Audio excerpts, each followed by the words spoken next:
Selamat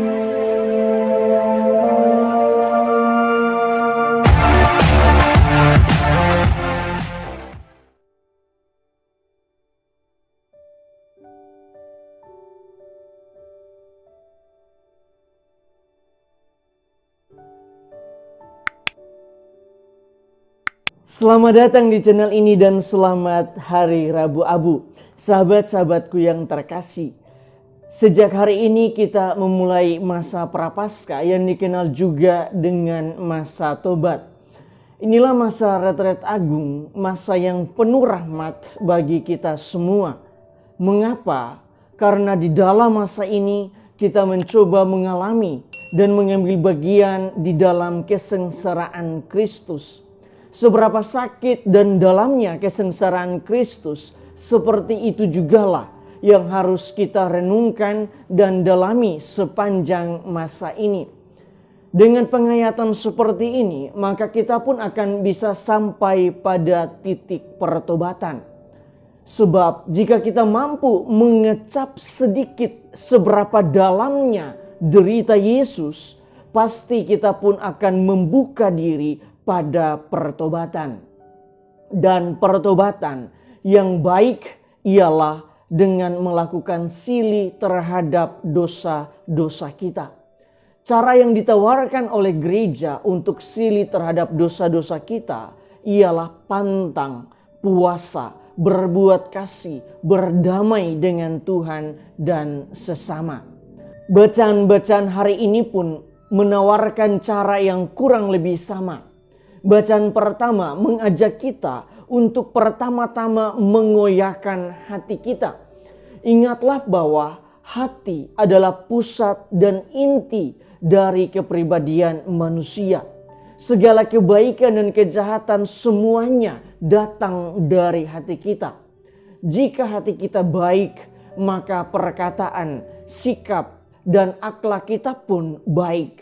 Tetapi jika hati kita jahat, maka apa yang kita tampilkan pun akan cenderung jahat.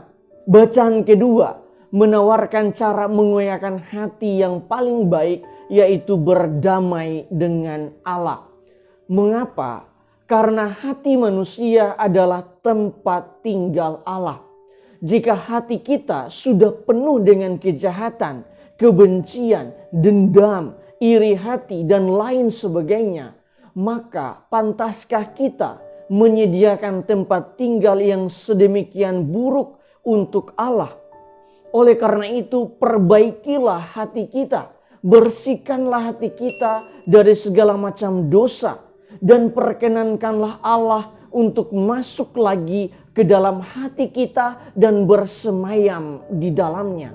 Ingatlah bahwa ketika manusia jatuh ke dalam dosa, maka saat itu juga kita jauh dari Allah. Sehingga di dalam masa tobat ini kita perlu berdamai lagi dengan Allah.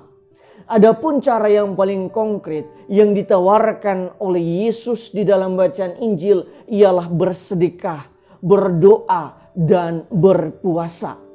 Di dalam permenungan saya, dengan bersedekah kita belajar berbagi kasih seperti Yesus yang telah memberikan tubuh dan darahnya yang mahal untuk menebus dosa-dosa kita.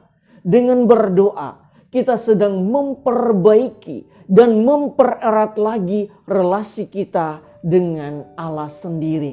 Dan dengan berpuasa, kita sedang mencecap sedikit penderitaan Yesus selama jalan salibnya.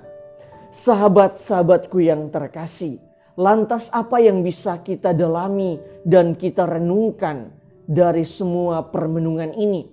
Ada banyak hal yang bisa kita refleksikan bersama, namun marilah kita fokus pada beberapa remah permenungan berikut ini.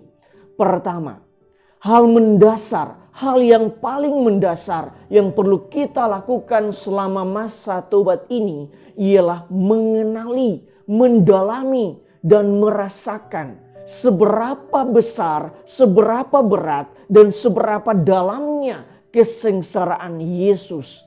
Sebab bagaimana mungkin kita bisa bertobat jika kita tidak tahu seberapa besar luka yang kita titipkan di dalam sengsara Yesus.